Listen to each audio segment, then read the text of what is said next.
એટલે ખેડૂતનું ખાલી આ ટપકા પડતા બંધ થઈ જાય ને 25%, એટલે 25% ઉત્પાદન પ્લસ એમ જ માનવું. બરાબર છે. આપણે તો વધારે ઉત્પાદન મળ્યું છે, પણ ખાલી ટપકા બંધ થાય તો 25% પ્લસ. બરાબર. શું કહો છો તમે?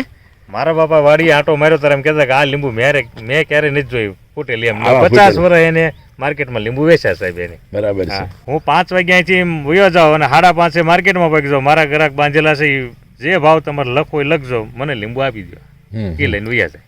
સીધા લઈને જ ભાવ તમારો પાછા પગી જાય વેચીને. એટલે આપણે જે ખેડૂતને પ્રશ્ન છે કે ભાવ અમારો નથી વેચાતો, તમારી પ્રશ્ન દૂર થઈ ગયો. ભાવ તમારો ને વેપારી લઈ લે. હા લઈ લે. હા સામે રાહ જોઈને બેઠા હોય સાહેબ. આવી ડાળમાં ક્યારેય ફ્લાવરિંગ આવ્યું નહોતું. ગુજવીર કંપનીની જ્યારે દવા છાંટી આપણે વોશમેન છે, ફૂલસેટ છે, તો આ ફ્લાવરિંગ આવ્યું છે. બરાબર છે. નકર આ લંગરો લાંબે લાંબો આમનો માયલો તો એમાં ફ્લાવરિંગ નો આવે. આમાં ન આવે સાહેબ. આ જો આમાં લીંબુ જો આ છેલ્લી છે આવડા હા છેડા ને તીરખાના જુઓ. તીરખાના છે આ બધા તીરખાના.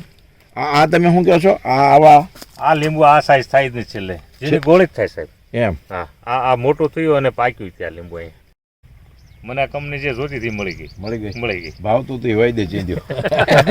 તમે કેટલા વર્ષથી ખેતી કરો લીંબુની? લીંબુની માનો હું 5ની સાલમાં આવ્યો ખેતીમાં. 2005. 18 વર્ષ થયા. 18 વર્ષ થયા.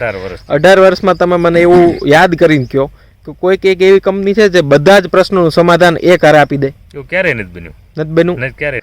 અને ખર્ચના પ્રમાણમાં તમને કેવું લાગે આ દવા? હા ઓછું. હા. બરાબર. આ પ્રશ્ન આ જે ડાળ હોય એની જગ્યાએ આ રીતે થઈ જાય આખું, પણ આ આપણે 3 ડોઝ ને આવ્યું ને નેસરો એટલે એના હિસાબે ઓછું થયું. આ સુધારો છે, નકર જો આવું હોય આખામાં આવું હોય એની જગ્યાએ આ બધું સુધરી ગયું છે. બરાબર.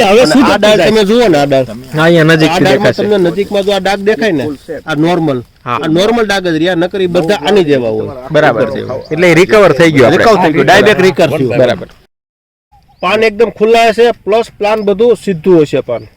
બરાબર. કુકડવાટ વગર. અને જે મોટા પાન જુઓ તમે તો કોઈને એમનું તોડીને બતાવ્યું ને તો કોઈ એમ ન કે લીંબુનું પાન હશે. આવડા મોટા પાન છે, ડાર્ક ગ્રીન. અને આ બગીચો વાવાઝોડાની અંદર આવી ગયેલો 40% જેવો ફેલ થઈ ગયેલો હતો, અને એમાંથી આ બગીચો આખો ઊભો કરેલો છે. બરાબર. આપણે જયારે હમણાં પવન ને એવું આવ્યું, તમારે કેવું કર્યું હતું? આપણે નથી કર્યું. નહીં ધુમ્મસ હતું તો મેં સાહેબને ફોન કર્યો હતો. હા તો મેં સાહેબ કે વોચમેન ની સાડી જો. એમ તમારે કેવું કર્યું? નહીં મારે નહોતું કર્યું, બહુ સારું જ હતું. એટલે નુકસાન નહોતું. નહીં નુકસાન નહોતું. બરાબર. ના તમે આ બધી ગુજવીર ઓર્ગેનિક્સ ની જે દવાઓ છે એ ક્યાંથી લો? અમે આર્મી ફાર્મર ભાવનગર થી. બરાબર. જનકભાઈ મહેશભાઈ ત્યાંથી. જનકભાઈ ને મહેશભાઈ ત્યાંથી. બરાબર.